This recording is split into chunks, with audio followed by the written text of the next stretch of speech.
Lucas capítulo 18, a partir do versículo 9. Vamos fazer, meus irmãos, a leitura da palavra do Senhor. Lucas 18, a partir do versículo 9. Diz assim as Escrituras: E disse também esta parábola a uns que confiavam em si mesmos, crendo que eram justos e desprezavam os outros. 2 homens subiam ao templo para orar, um fariseu e outro publicano. O fariseu, estando em pé, orava consigo desta maneira: Ó Deus, graças te dou, porque não sou como os demais homens, roubadores, injustos e adúlteros, nem ainda como este publicano. Jejuo 2 vezes na semana e dou os dízimos de tudo quanto possuo. O publicano, porém, estando em pé de longe, nem ainda queria levantar os olhos ao céu, mas batia no peito, dizendo: Ó Deus, tem misericórdia de mim, pecador. Digo-vos que este desceu justificado para a sua casa, e não aquele, porque qualquer que a si mesmo se exalta será humilhado, e qualquer que a si mesmo se humilha será exaltado. E traziam-lhe também meninos, para que ele lhes tocasse. E os discípulos, vendo isto, repreendiam-nos. Mas Jesus, chamando-os para si, disse: Deixai vir a mim os meninos, e não os impeçais, porque dos tais é o reino de Deus. Em verdade vos digo que qualquer que não receber o reino de Deus como menino, não entrará nele.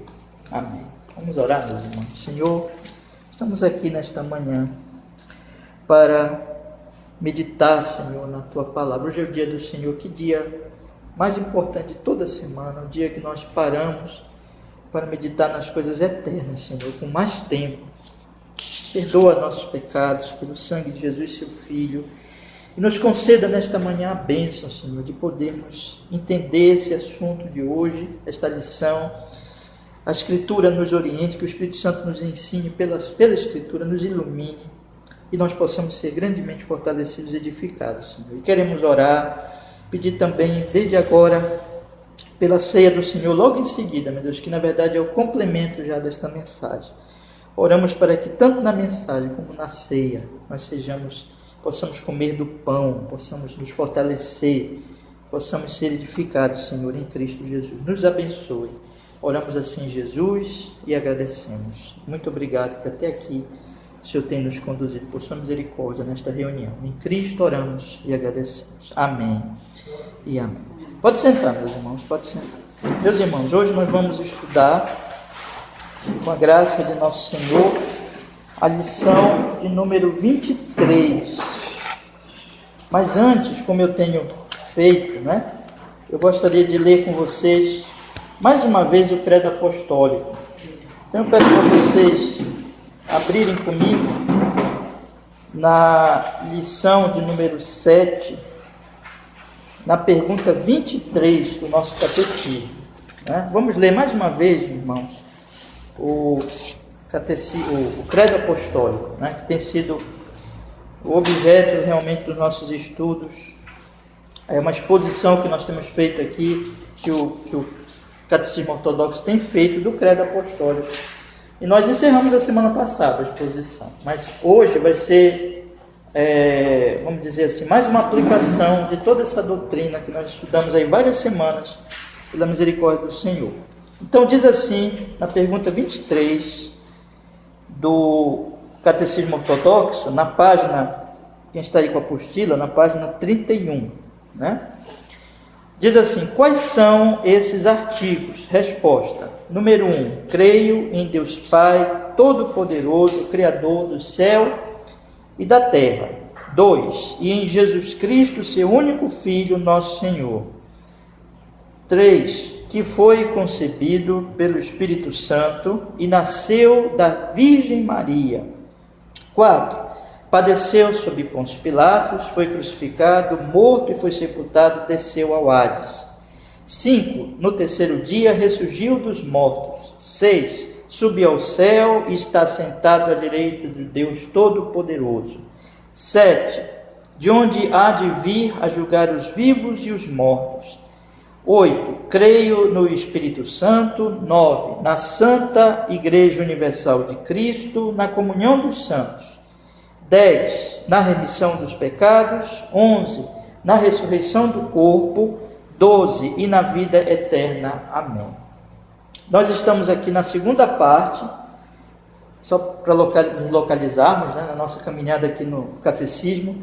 Na segunda parte do Catecismo, a primeira parte, nossa miséria, a segunda parte, nossa libertação, e a terceira parte, a nossa gratidão. Se Deus quiser, nós vamos ainda chegar na terceira parte, que é a gratidão. E esse credo aqui, primeiro credo da igreja, né, onde se sistematizou, colocou-se aí, organizou-se em verdades, assim, proposições e afirmações, a doutrina bíblica apostólica, ele sintetiza realmente a nossa fé, irmãos, aquilo que todo cristão deve crer, quando se arrepende dos seus pecados, quando crê no Senhor Jesus, ele crê conforme o Jesus aqui do credo apostólico, porque é o Jesus das Escrituras, num Pai, crê na Trindade, crê num Pai Criador dos céus e da terra, que enviou o seu Filho para nos salvar, porque nós não tínhamos salvação.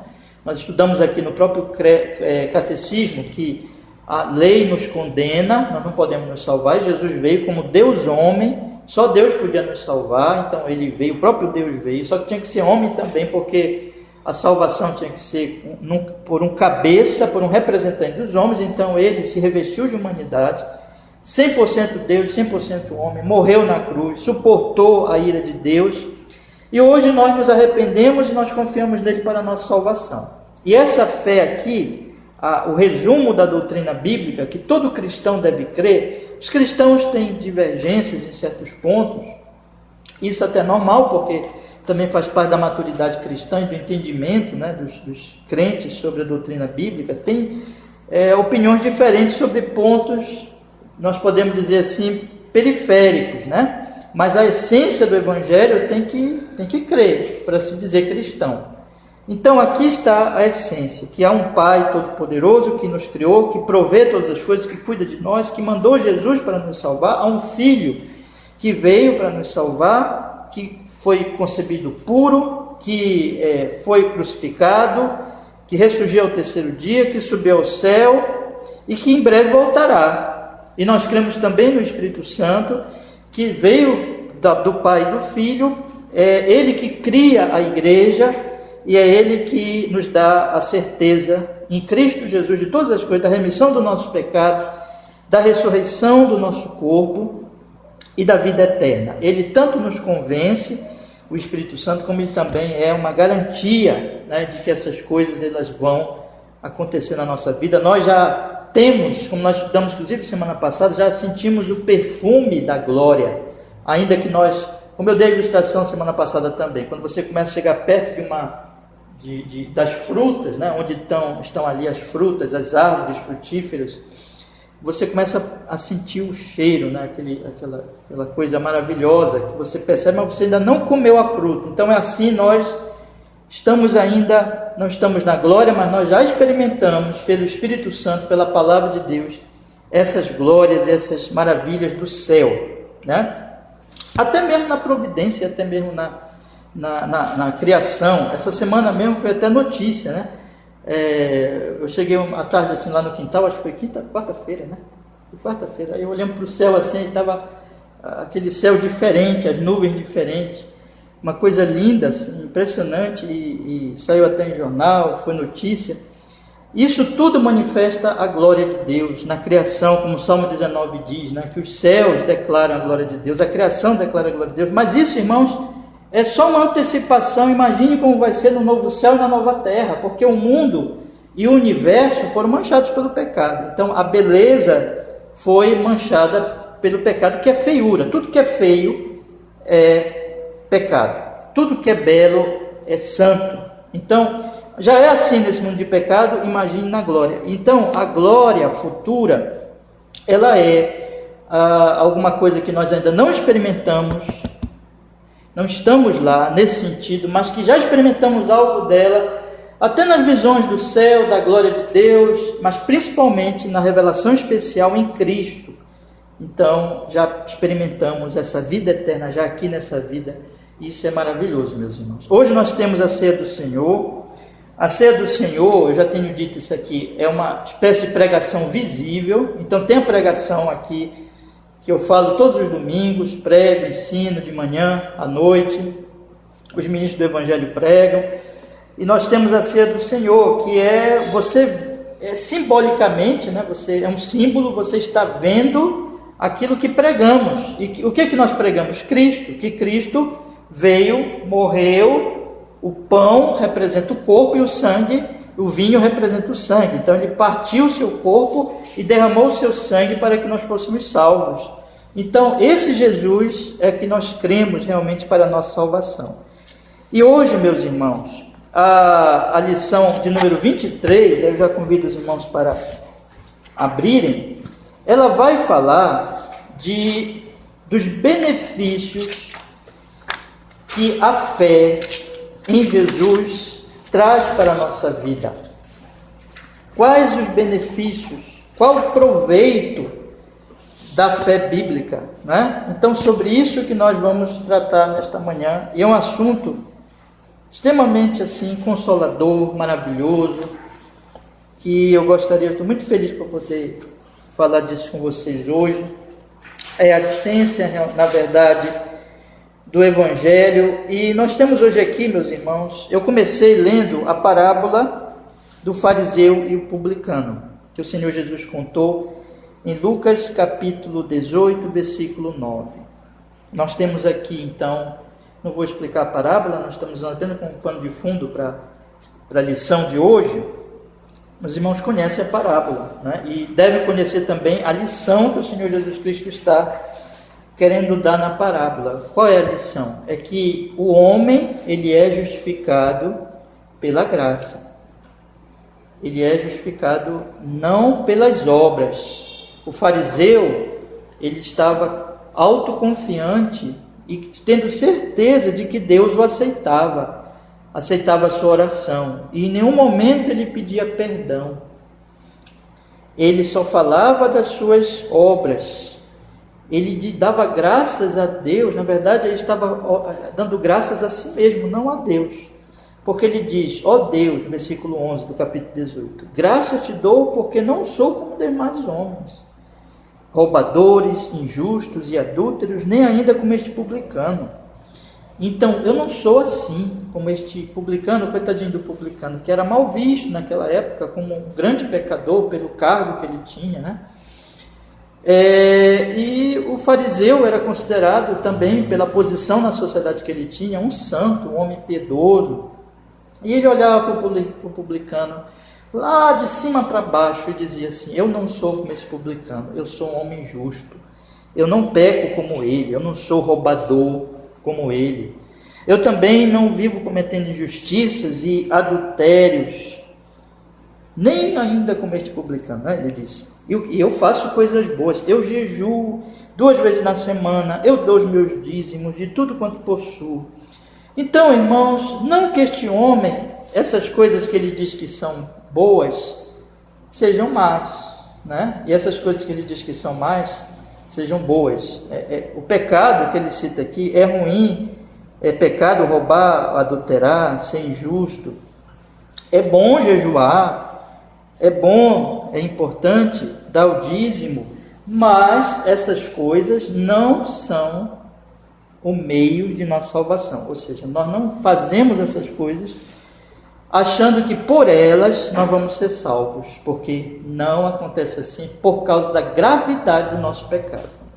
Nós somos salvos pela graça, enquanto que o publicano, sentindo, veja, o fariseu não sentia, e esse é um ponto que eu quero chamar a atenção dos irmãos nesta manhã. A fé em Jesus, ela implica, ela está dentro de uma situação em que O pecador, ele sente a gravidade do seu pecado. Ele percebe que o seu pecado não é alguma coisa que se resolve por algumas boas obras. Não vai adiantar. O pecado é tão grave, é como tentar curar.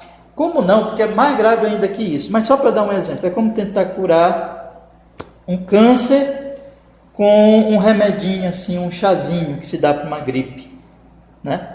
Não tem como comparar uma gripe com câncer. Não tem como comparar e não adianta olhar a gravidade do pecado e tentar resolver o pecado com um chazinho. O pecado, ele é gravíssimo diante de Deus. E meus irmãos, só a graça, só Deus pode nos salvar. O publicano percebia isso, o publicano percebia que não tinha obras para oferecer a Deus. Então, para que ele apelou? Para a misericórdia.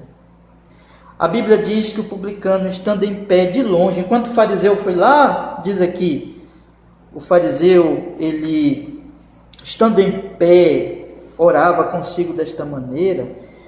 O fariseu, o publicano, estando em pé de longe, nem ainda queria levantar os olhos ao céu, de tão quebrantado, de tão humilhado pela consciência dos seus pecados. Ele batia no peito e dizia para Deus: ó Deus, tem misericórdia de mim, pecador. O publicano sabia a gravidade do seu pecado, o fariseu não sabia. O publicano sabia que só podia contar com misericórdia, que ele não tinha nada para oferecer a Deus, mas que Deus tinha que dar para ele. Porque quando ele pede misericórdia, ele está dizendo assim: Deus, eu não tenho nada para te oferecer, tudo que eu tenho para te oferecer é pecado, e eu trago sobre mim a tua ira, mas eu peço, não derrama a tua ira, tem misericórdia de mim. Enquanto que o fariseu, ele dizia assim: Deus, eu sou bom, eu estou aqui cheio de justiça e para te oferecer. Mas o fariseu não sabia da sua situação. Por isso que Jesus encerra com esta questão do versículo 19: digo-vos que este desceu justificado para a sua casa. Quem? O publicano, e não aquele, o fariseu.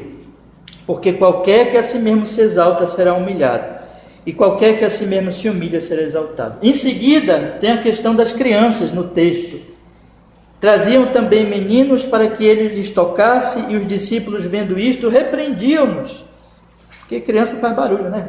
Aí repreendiam, né? E Jesus diz assim, chamando-os para si, disse: deixai vir a mim os meninos e não os impeçais, porque dos tais é o reino de Deus.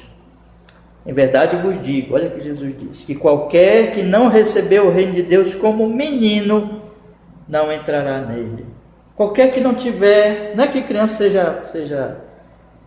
seja santa por si mesma, não tenha pecado, já é um pecador também, né? Mas a criança, ela recebe com humildade. Qualquer que não receber o reino de Deus com humildade, que não receber com fé, com confiança, não entrará no reino de Deus. Qualquer que vir como se pudesse ter alguma coisa para receber de Deus, porque merece, não entra no céu. Publicanos arrependidos entrarão nos céus, enquanto que fariseus não entrarão. Gente que está por aí nas igrejas, se achando piedoso e santo, mas confiando na sua justiça, e nós devemos ter cuidado conosco, irmãos, aqui. Sim, é um alerta para nós. Não é a nossa justiça que nos salva, não é a nossa piedade, é a graça, é a misericórdia. A justiça que for aparecendo em nós, a piedade que for aparecendo em nós, é fruto da fé humilde, é fruto da obra do Espírito, não uma obra nossa para que nós possamos, por nós mesmos, nos salvar. Nós temos que receber o reino de Deus como uma criança, com humildade, com fé, confiando apenas no Senhor Jesus Cristo. Essa é a minha introdução, né? Vamos agora para a lição. Então, abram comigo a lição 23, página 45. Nós temos 3 perguntas aqui para tratarmos nesta manhã, e as 3 perguntas, elas mostram exatamente, irmãos, questões que isso é importante para nós entendermos o benefício e o proveito da nossa fé. Eu quero citar as perguntas antes de nós entrarmos nas respostas. Pergunta 59. Que proveito há para você que agora crê em tudo isso? Pergunta 60. Como você é justo diante de Deus? E pergunta 61. Por que você diz que é justo diante de Deus pela fé somente? A questão aqui é que o benefício ou proveito desta fé é que vai ser tratado. Então a primeira pergunta, ela vai dar sentido às outras. A lição aqui toda é sobre o proveito da nossa fé. É importante que os irmãos guardem isso, para poder entender o tema da lição. Que proveito há para você que agora crê em tudo isto? A resposta: o proveito é que em Cristo eu sou justo diante de Deus e sou herdeiro da vida eterna. Este é o proveito, né? Vamos pensar aqui na questão do proveito que nós temos da fé, nessas verdades que o credo apostólico aponta, que o centro delas é Jesus. Jesus é o Redentor, Jesus é o Salvador, Jesus é o mediador da nova aliança. Então, qual é o proveito que nós temos em Cristo Jesus nosso Senhor? Pense nisso agora, meu irmão, minha irmã. Qual o proveito que nós temos? Será que o proveito que nós temos é um proveito material? É um proveito emocional, psicológico? Ou é um proveito espiritual? Né? Pense numa coisa aqui. A partir do momento que você crê em Jesus como seu Senhor e como seu Salvador, você tem proveitos materiais? Tem proveitos emocionais? Tem proveitos espirituais? Eu estou colocando isso aqui porque nós temos que pôr essas coisas na situação em que nós vivemos hoje, nesse mundo e nesse país e na sociedade atual. Mas isso é uma coisa que nós podemos colocar em toda a era da humanidade, desde Adão para cá. Quando você fala em proveito para um pecador, o proveito que ele pensa é apenas no nível físico e emocional. Ele quer ser abençoado fisicamente e ele quer se sentir em paz. Ele quer estar dentro dele tranquilo, né? Mas ele não pensa jamais na relação dele com Deus, que é a questão espiritual, né? Então ele quer assim: eu quero ter saúde, eu quero ter riquezas, por exemplo, eu quero ter uma boa casa, um bom carro, saúde, e quero estar bem. Quero ter uma família boa, quero ter dinheiro no bolso e quero estar bem no meu coração, sem preocupações, sem problemas. Então você percebe isso na busca, tanto por dinheiro, por fama, por poder, que é uma questão que tem o aspecto materialista, né? De se dar bem nessa vida, mas também emocional. Eu quero estar alegre, feliz e sem preocupações. Isso é que está por trás de toda a indústria do entretenimento, de toda a mídia televisiva, de toda a mídia, toda a internet, das Netflix da vida, entendeu?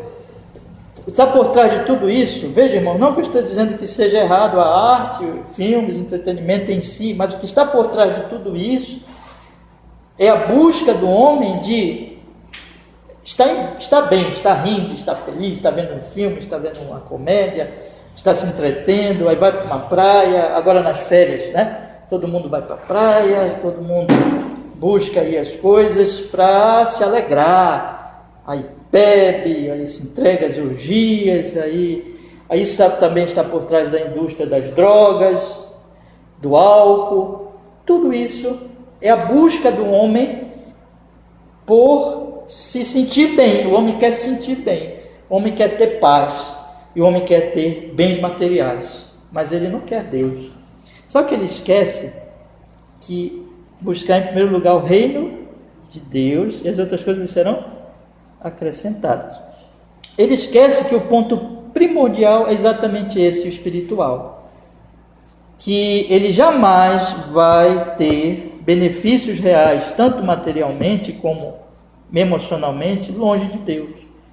Que tudo que o mundo oferece é ilusão. Irmãos, aonde o homem vai acabar no pecado, materialmente falando? O pecado vai levar o corpo dele para o túmulo. Por que nós morremos? Por causa do pecado. O nosso corpo vai se desfazer. Nós vamos morrer, nós vamos voltar para o pó, por causa do pecado. O que o pecado faz com a alma? O pecado leva a pessoa para o inferno. O resultado do pecado é a morte. E lá no inferno ninguém é feliz. Ninguém tem paz. Muito ao contrário. Não há um resquício de paz e felicidade no inferno. Então, meus irmãos, nós temos que... A grande questão é que o proveito é espiritual. Essas outras partes físicas e emocionais, elas vêm como resultado da grande e mais importante questão.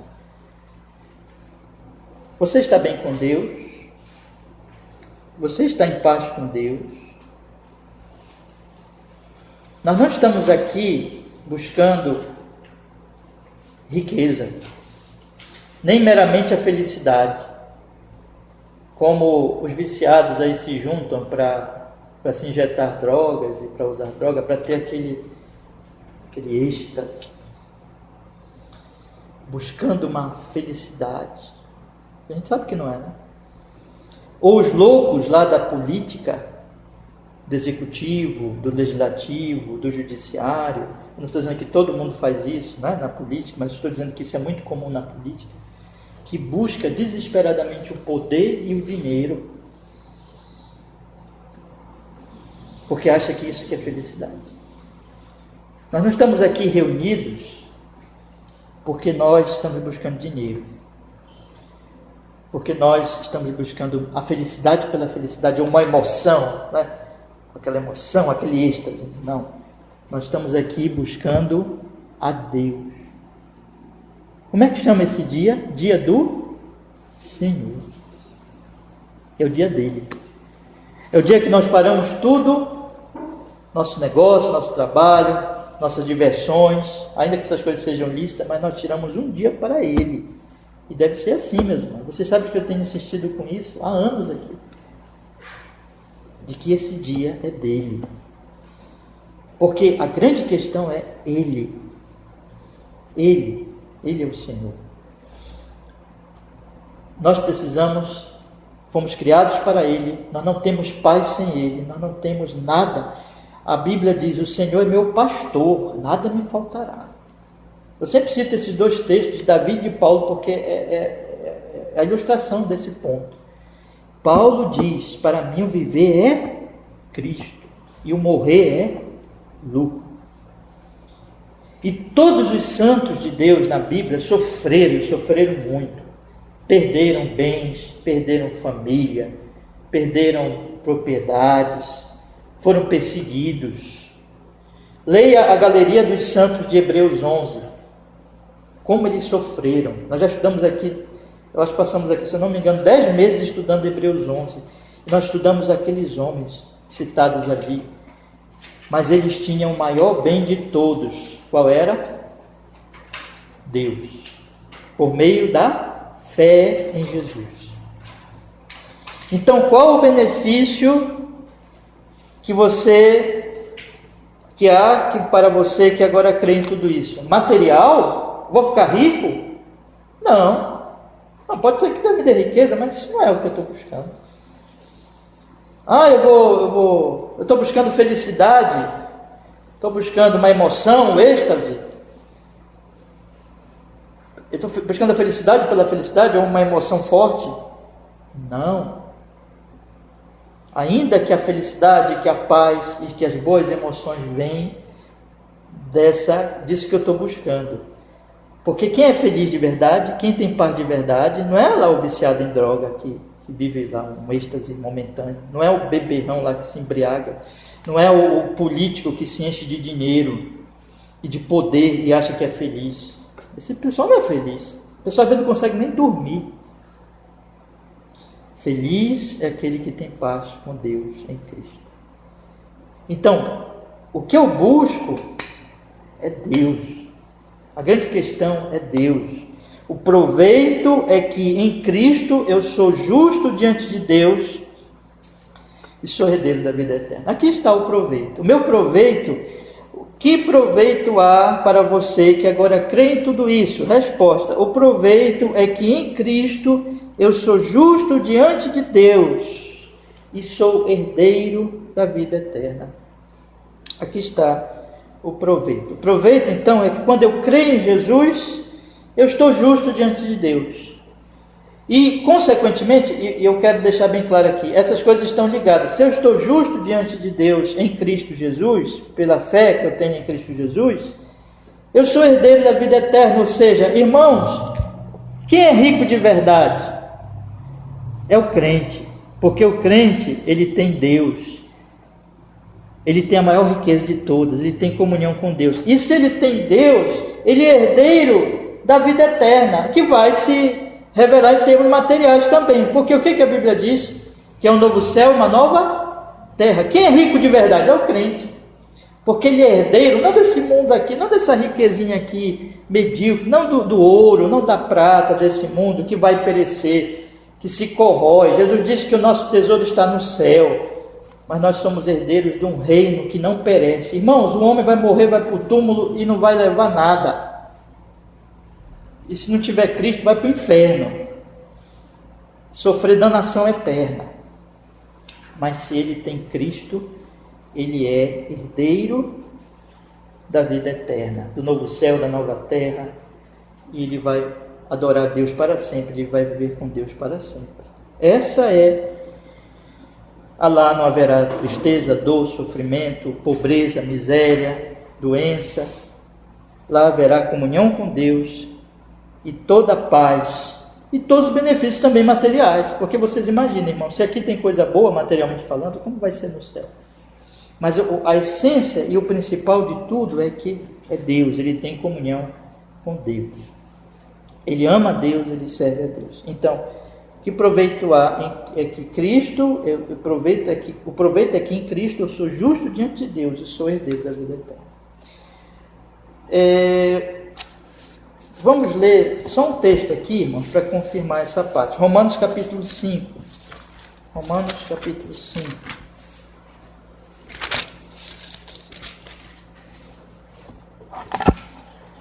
Verso 1 e 2.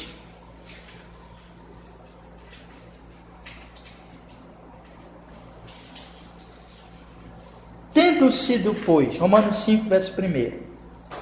Tendo sido, pois, justificados pela fé, temos paz com Deus por nosso Senhor Jesus Cristo, pelo qual também temos entrado pela fé esta graça, na qual estamos firmes e nos gloriamos na esperança da glória de Deus, né? Então, nós estamos em paz com Deus e nós temos esperança da glória de Deus. Nós somos justos em Jesus.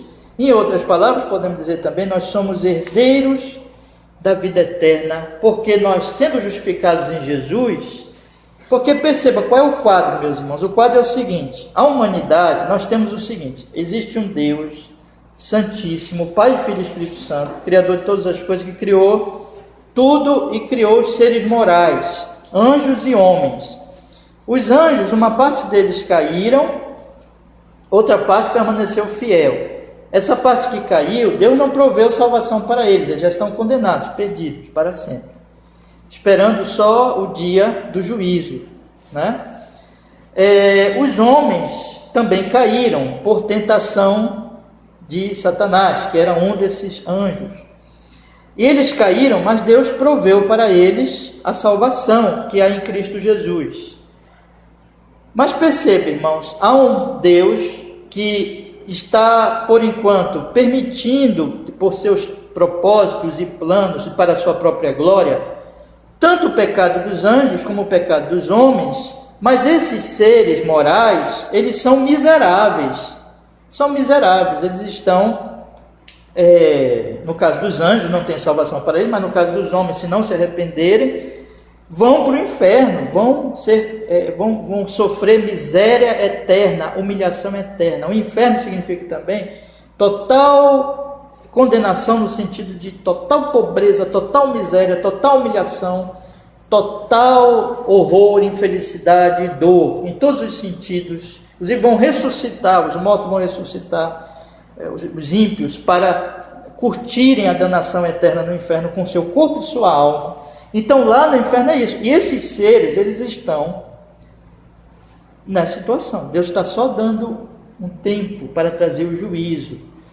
Mas Deus decidiu salvar desses seres homens, seres humanos. Anjos não têm salvação, mas homens, seres humanos. Deus decidiu fazer deles o seu povo, os seus herdeiros, os seus filhos, para mostrar sua graça em Cristo Jesus. Então, quando esses homens que eram injustos, eles creem em Jesus, eles são se tornados justos, eles passam a ser herdeiros do novo céu e da nova terra. Quando acabar essa fase aqui, Deus vai pegar anjos e homens e eles estarão então no inferno para sempre.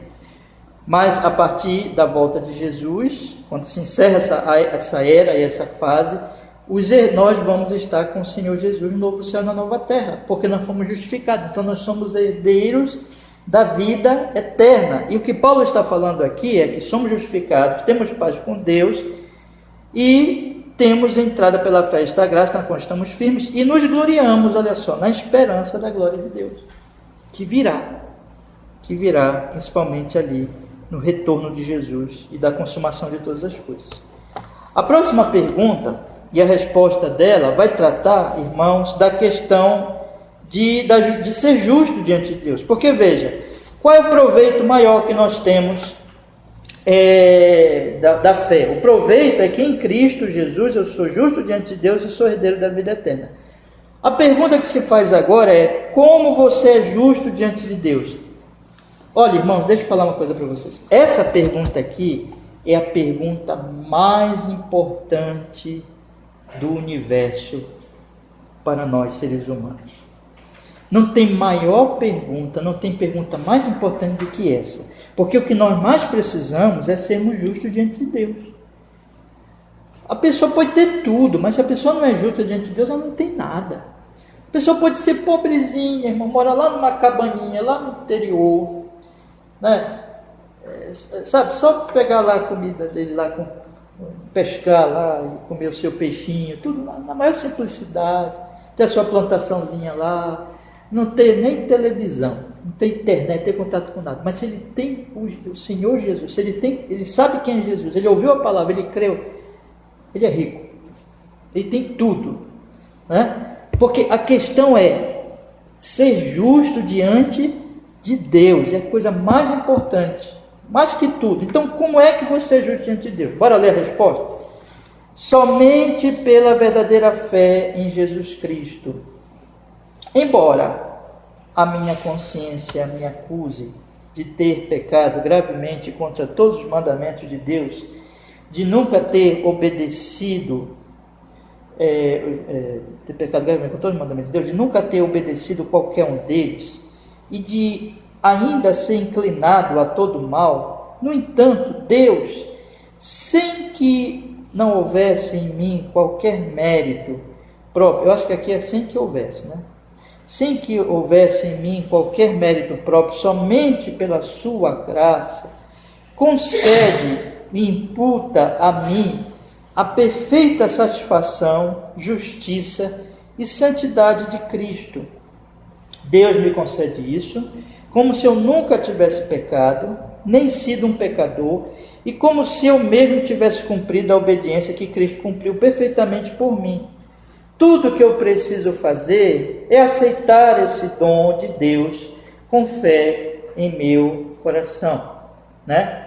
Então, vamos explicar aqui, irmãos, em poucas palavras, porque já está muito claro aqui, mas eu vou procurar esclarecer um pouco mais. Você tem aqui, o proveito que você tem é que você é justo diante de Deus e herdeiro da vida eterna. Agora, como é que isso acontece? Somente pela verdadeira fé em Jesus Cristo. Como é que você é justo diante de Deus? Fazendo isso, aquilo outro? Como é que o publicano saiu de lá justificado? Lembra? Porque ele orou e disse: Deus, se propício a mim, pecador. Ele creu na misericórdia, ele creu na graça de Deus, ele creu. Então, somente pela fé verdadeira, porque a graça e a misericórdia vêm a nós através de quem?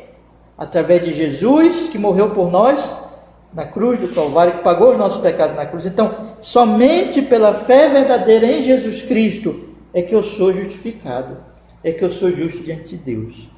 Não por obra nenhuma. Isso é muito importante, meus irmãos, muito importante. Aí ele vai explicar melhor isso. Embora minha consciência me acuse de ter pecado gravemente contra todos os mandamentos de Deus e de nunca ter obedecido qualquer um deles e de ainda ser inclinado a todo mal. Isso é verdade? Sim. A minha consciência, veja, e aqui, meus irmãos, é a consciência daquele que tem fé. Não é a consciência do fariseu. O fariseu não tem essa consciência. Nem o homem que não tem fé. O homem que não tem fé em Jesus, o homem que não confia em Jesus como seu Salvador, ele acha que ele tem justiça. Ele acha que ele é bom. Ele diz assim: eu não mato, eu não roubo, eu não trafico drogas, eu não faço isso, não faço aquilo, então eu acho que eu tenho lugarzinho no céu. Ele começa a se justificar. Ele não tem essa consciência que ele acha que ele é bom. Essa consciência é do crente, é daquele que já foi humilhado, é daquele que a lei de Deus já foi posta sobre ele como um espelho. Há muitos anos eu dou essa ilustração, os irmãos com certeza já me ouviram usá-la aqui. Você, antes de sair de casa, você se olha no espelho, e você se olha no espelho para ver a sua aparência. A lei de Deus é como um espelho, através do qual, nós vemos a nossa situação espiritual. O fariseu da parábola, ele não via, o publicano via. Por quê? Porque o publicano olhava para a lei de Deus e se comparava com a lei de Deus e dizia assim: eu não tenho justiça em mim. O fariseu não olhava. O fariseu achava que estava bem diante de Deus. Então, essa consciência, eu quero deixar bem claro, é daquele que o Espírito Santo vem e revela para ele a sua indignidade, a sua impureza, o seu pecado, por meio da lei de Deus.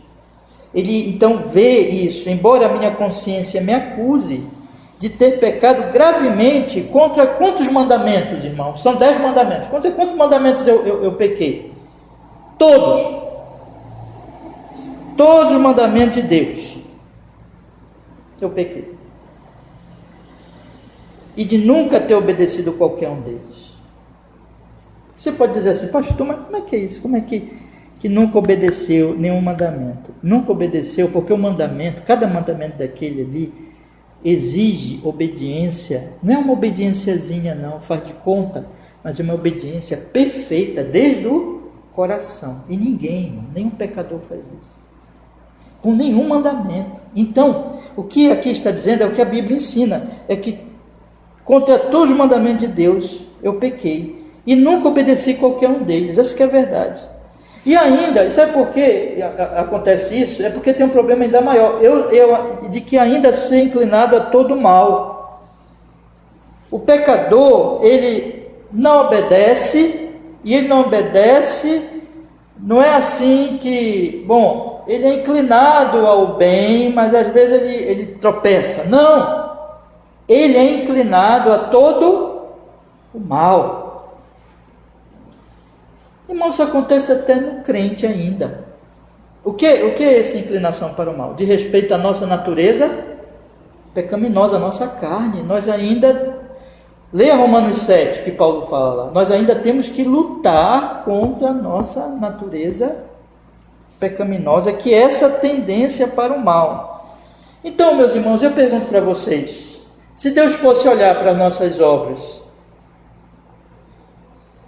nós obedecemos perfeitamente um mandamento sequer daquele? Nada. Eu consigo obedecer um. O que dizer, irmãos, então, obedecer todos?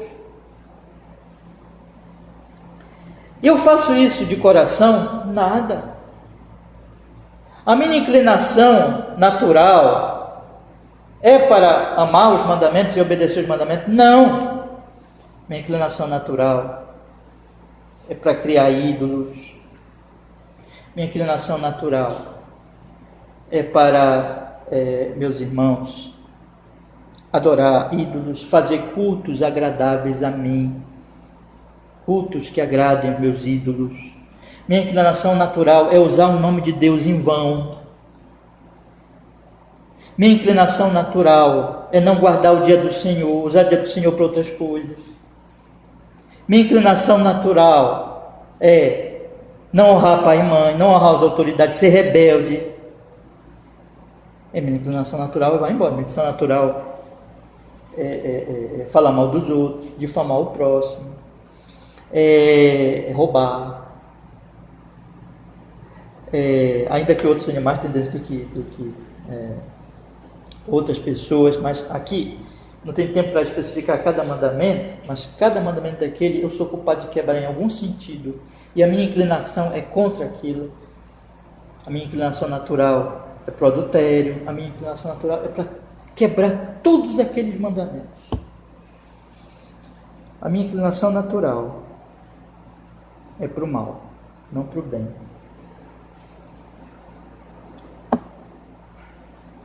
A minha inclinação natural é para fazer aquilo que desagrada a Deus. Como é que eu posso chegar como fariseu e dizer que sou justo? Quem é justo? Ninguém. Ninguém, irmãos. Ninguém. A minha inclinação natural é para o mal e os mandamentos estão diante de mim me condenando. Mas e aí? Mas é por isso que a salvação é somente pela fé em Jesus, não pelas obras. Porque vamos continuar lendo, olha o que ele diz agora. No entanto, Deus, sem que houvesse em mim qualquer mérito próprio, somente pela sua graça, concede e imputa a mim a perfeita satisfação e justiça e santidade de Cristo. Aí que está. Irmãos amados, não há em mim mérito, mas pela graça Deus me imputa, quer dizer, Deus me atribui, dá a mim, de graça, a perfeita satisfação, justiça e santidade que há em Jesus. Eu falei aqui um monte de coisa, não foi? Sobre os pecados e sobre a inclinação do mal. Eu pedi para vocês, quantos mandamentos nós temos obedecido? Nenhum. A nossa tendência ainda é para o mal, em todos eles, em quebrar todos eles. Quem foi que obedeceu perfeitamente, de coração, todos os mandamentos e que teve uma inclinação contínua, 100% para o bem? Jesus, né? Só Jesus, só Jesus. De toda a humanidade, desde Adão, meus irmãos, até o último homem que vai viver nesse mundo, só um viveu de forma agradável a Deus. Só um. Jesus. Só que Ele é o mediador da nova aliança.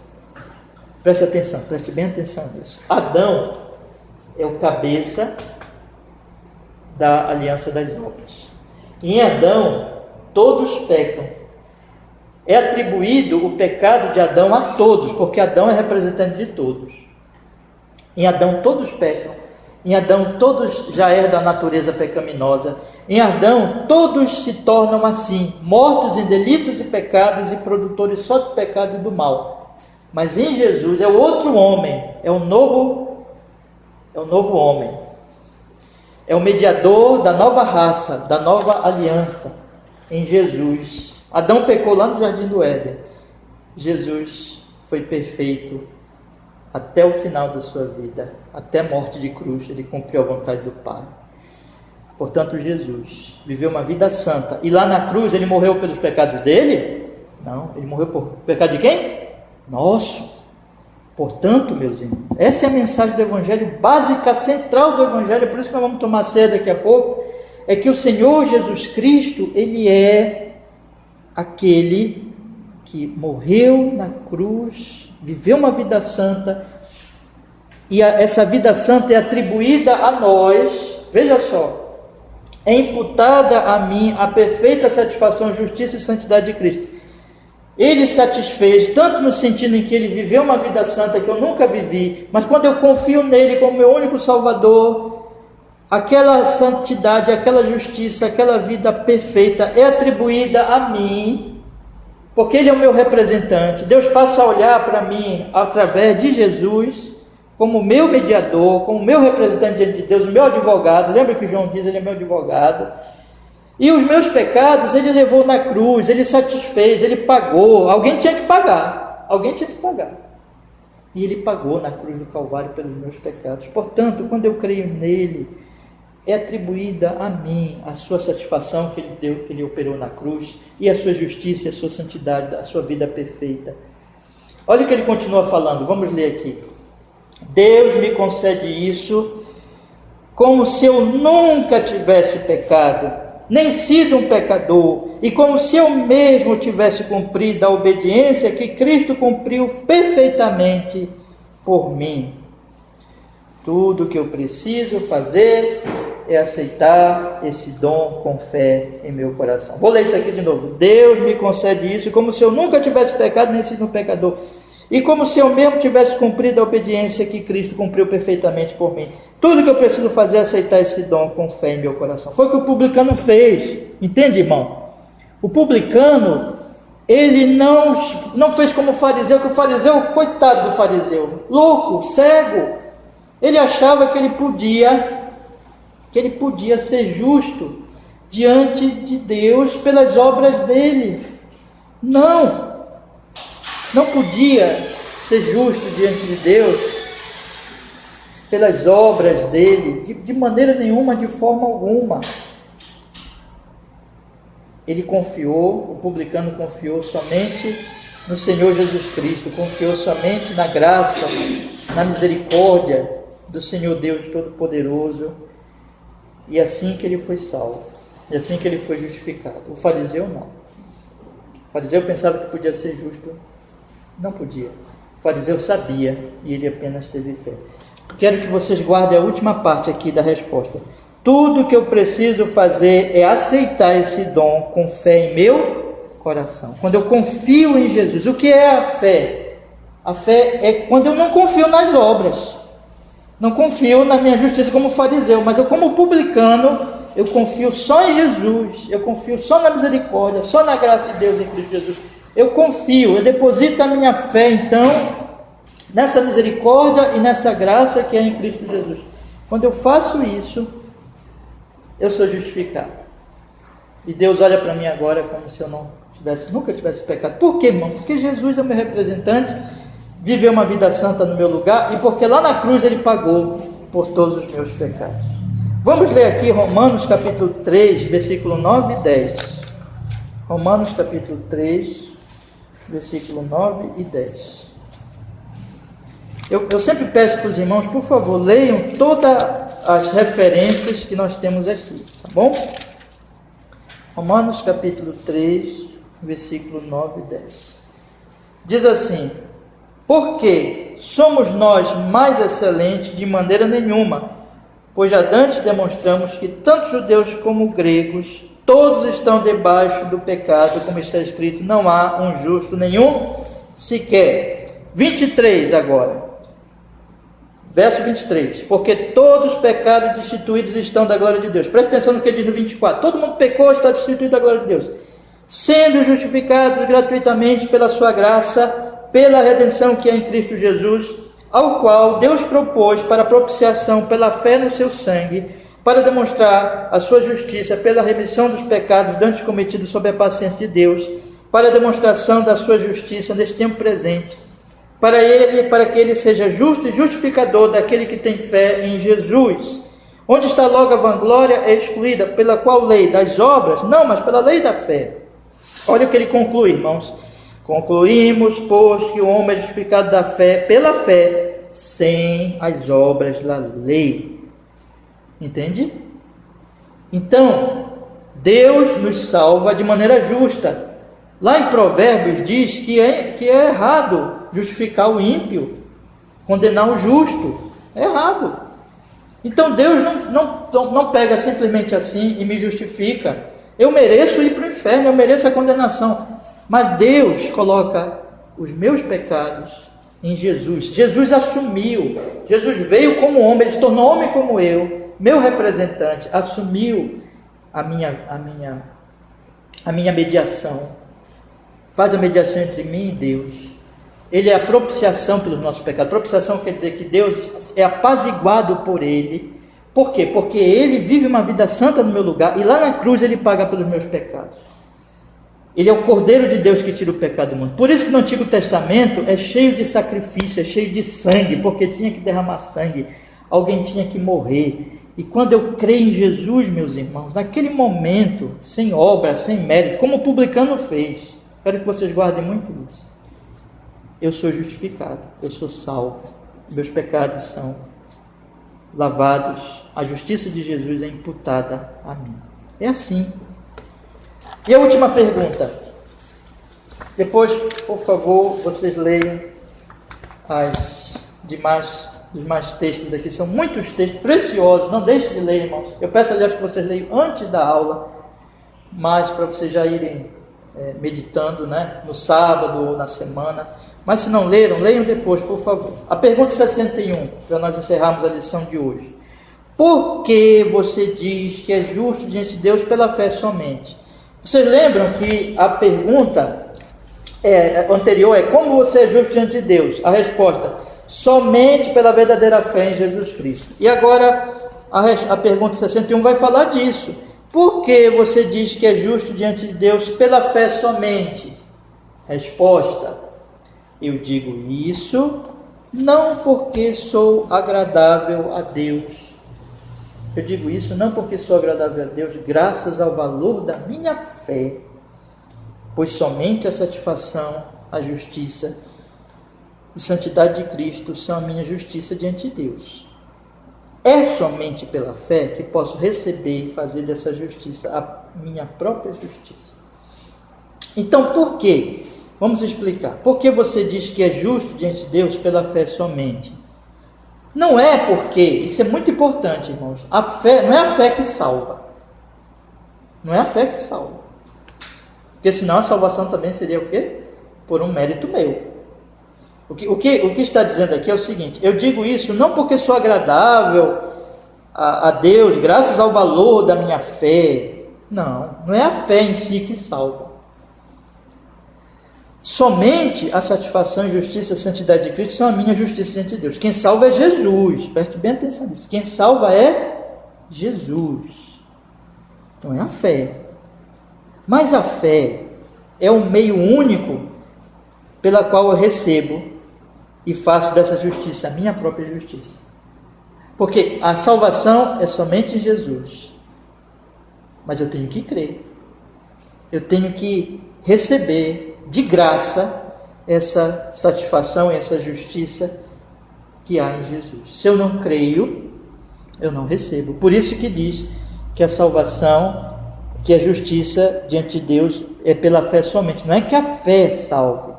Quem salva é Jesus. Mas para que eu seja salvo, eu tenho que confiar nele. Eu tenho que receber essa salvação de graça. A fé é a mão vazia, a mão que não tem nada em si mesma para receber tudo de quem? De Jesus. Se a gente puder ilustrar assim, uma ilustração pobre, mas que pode ajudar, é como alguém que não tem pão e ele estende a mão, ele não tem nada para oferecer, mas ele estende a mão na confiança de que você vai dar para ele o pão.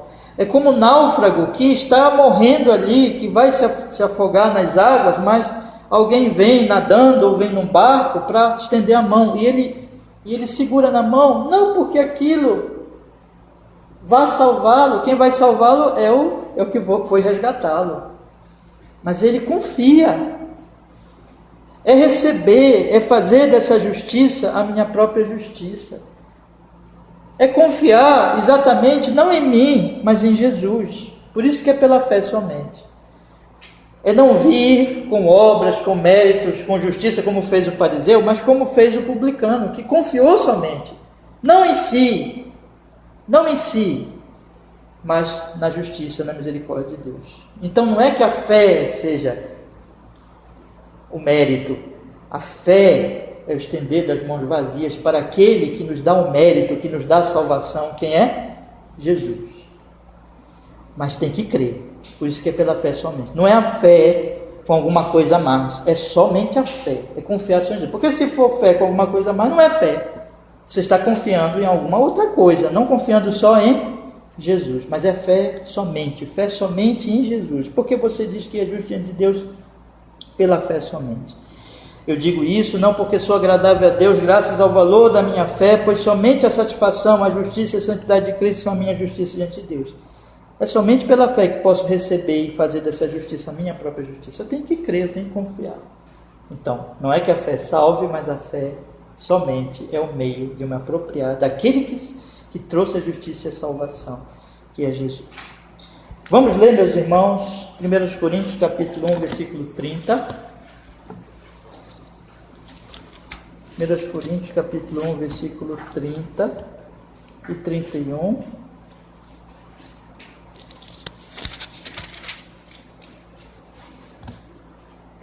Diz a palavra do Senhor: mas vós sois dele em Jesus Cristo, o qual para nós foi feito por Deus sabedoria e justiça e santificação e redenção, para que, como está escrito, aquele que se gloria, glorie-se no Senhor. Ele que é a nossa sabedoria, justiça, santificação e redenção. Não a nossa fé, Ele que é. Agora a nossa fé é confiar exatamente que Ele é, somente isso. Entende? Então eu confio, eu descanso apenas nele. Então não é a fé que salva, a fé é o meio. A fé, quem salva é Jesus. Eu confio em Jesus, eu descanso em Jesus. Romanos 10, 10. Romanos 10, 10.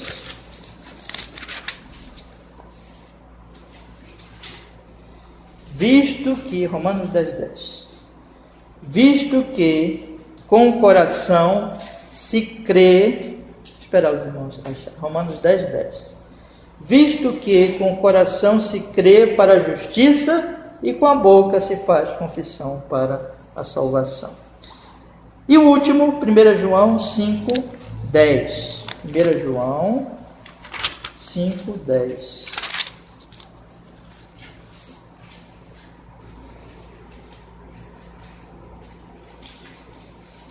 João 5, 10. Quem crê no Filho de Deus, em si mesmo tem o testemunho. Quem a Deus não crê, mentiroso fez, porquanto não creu no testemunho que Deus de seu Filho deu. E o testemunho é este, que Deus nos deu a vida eterna, e esta vida está em seu Filho. Quem tem um filho tem a vida. Quem não tem um Filho de Deus não tem a vida. Você percebe? O testemunho é este, que Deus nos deu a vida eterna, esta vida está em quem? Em seu Filho. Quem tem um filho, tem a vida. Quem não tem um filho, não tem a vida. Só que só tem um filho quem crê no Filho. Então você percebe? Eu quero enfatizar muito. Não é a fé que salva. Quem salva é o Filho. Mas eu creio no Filho, para que eu seja salvo. Por isso que é pela fé somente. Eu só confio nele, eu só descanso nele. Não faço como o fariseu que vinha com um monte de obras. Mas eu confio somente nele para a minha salvação. Concluindo, meus irmãos, a lição desta manhã, que proveito há para você que agora crê em Jesus? Primeira pergunta. Que proveito há para você que agora crê em tudo isso? O proveito é que em Cristo eu sou justo diante de Deus e sou herdeiro da vida eterna. Eu pergunto para vocês, preciso de mais alguma coisa? Se você tem Jesus, você tem tudo. Porque é assim. Você, quando fecha os seus olhinhos aqui, quando você morrer aqui, nós já estudamos sobre a morte. A morte é um prêmio. Para mim, o viver é Cristo e morrer é lucro. Você está com Jesus. Então não tem que se preocupar nem com a morte. Né? E as minhas necessidades aqui? Pastor, preciso comer, preciso beber. Jesus diz, buscar em primeiro lugar o reino de Deus e a sua justiça, as outras coisas me serão acrescentadas. O meu bem não são as coisas, o meu bem é que eu estou em paz com Deus em Cristo. E se eu estou em paz com Deus em Cristo, as coisas Ele vai dar para mim de acordo com a minha necessidade. Eu não tenho que trabalhar, eu tenho que cuidar da minha vida, mas eu não tenho que ficar preocupado. Ele vai cuidar de mim e Ele cuidará de mim. E quanto às minhas emoções? Tristeza, alegria, medo, paz, confiança. Isso aí vai variar de acordo com o meu progresso espiritual. Às vezes eu estou triste, às vezes eu estou assim, angustiado, porque eu sou imperfeito. Mas na medida que eu olho para Jesus, e esse é o segredo, viu, meus irmãos? Você lembra que Jesus diz lá em João 14? Não se turbe o vosso coração. Creiam em Deus, creio também em mim. Como é que eu vou ficando calmo, em paz e tranquilo quando eu olho para Jesus? Quando eu descanso no Senhor Jesus Cristo. Mas se eu tenho Jesus, eu tenho tudo. Não preciso de mais nada. O meu maior bem é que eu estou em paz com Deus. Se eu estou em paz com Deus, meu irmão, acabou. Pode o mundo se voltar contra mim, me odiar, eu estou em paz com Deus. E é isso que importa. E eu sou herdeiro da vida eterna. Esse é o bem que eu tenho da vida cristã, da minha fé. E é por causa de Jesus que morreu, que satisfez, eu sou justo nele, não pelos meus méritos. E a minha fé é essa confiança nele. Não é que a fé salva, mas a fé é o meio, é a minha confiança, é o meu descanso, exatamente no mérito do Senhor Jesus. Então, meus irmãos amados, creia em Jesus. Sei que aqui eu só estou falando com crente, né? Mas é sempre bom dizer, creia em Jesus. E você que já é crente, fique firme em Jesus. Hoje à noite eu vou falar de ficar firme em Jesus, né? Na exposição de hoje à noite. Vamos orar, meus irmãos. Daqui a pouco passar em seguida para a ceia do Senhor. Pai, muito obrigado porque nós podemos estudar a sua palavra nesta manhã.